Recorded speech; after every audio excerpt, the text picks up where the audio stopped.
This is the Bosch 10XC, and it's got some pretty cool features that will make you think twice about getting any other table saw. Full disclosure, Bosch did not send me this saw. I paid to rent this table saw to specifically do a review on it. I heard a lot of good things about this table saw and really wanted to see for myself. So let's get to it. So let's start with what I like about this table saw. For starters, I was told by the fellow who I rented this from that he had yet to use this saw. In fact, he asked me to calibrate it for him. Well, there was nothing to calibrate. This thing arrived with the blade perfectly square on both sides. That speaks to the quality and attention placed to making sure the insert, work surface, and blade were all perfectly square straight out of the box.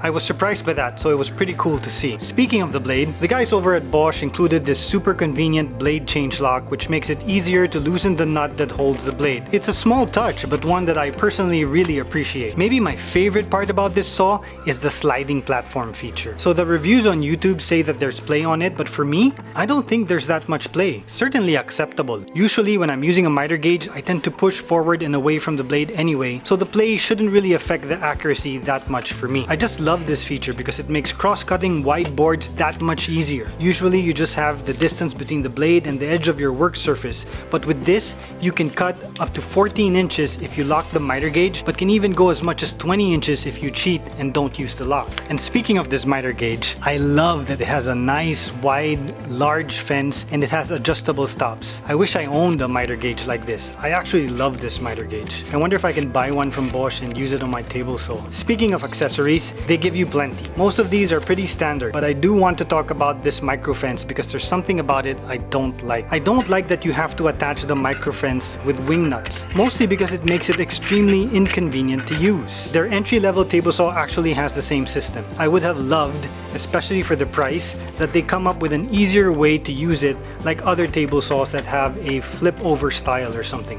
Which brings us to the fence of this table saw. There are a few things that I like about it. I like that the fence has a magnified gauge. Sometimes when you're really doing precise work, you make a mental note on a cut. If you were just before the line, on the center of the line, or just after the line. That magnified gauge would be a welcome advantage for those instances. I also like the fence extension system. It might be the next best to a rack and pinion system. Once you lock this fence on the extension platform and ensure that it's parallel to the blade, I think it's a great hack to just keep it there and don't unlock it. Just keep it like that and just move the entire surface for other cuts. Of course, this hack only works if you're not cutting anything less than 11 inches. If you are, then you have to unlock the fence and deal with the feature I dislike the most about this table saw. You're just never sure when you lock this fence that it's parallel to the blade. And if anyone tells you that they have this saw and they're not checking every time after adjusting the fence that it's parallel to the blade, they're either lying or they don't care that that particular cut is square and straight. That's just the truth.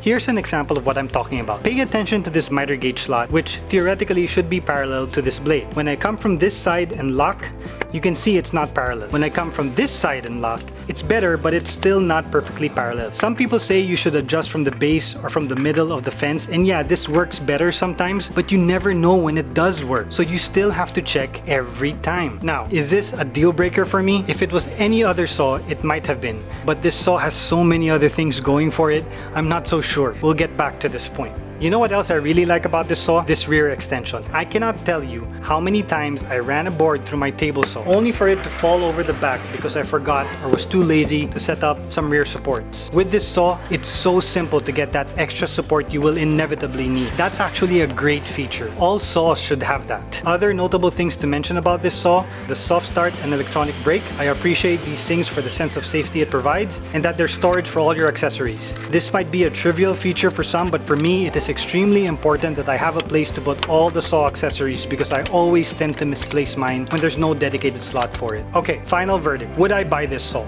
Honestly, I can see why you would. I would buy this saw if I was the type of woodworker that wasn't interested in getting other tools like a circular saw or a miter saw for crosscuts. I would buy this table saw if I wanted something that did it all and didn't mind paying 35,000 pesos or $700 for it. I'm not that guy though. It's a bit rich for me, but I can see why you would. Some of those bells and whistles were pretty sexy.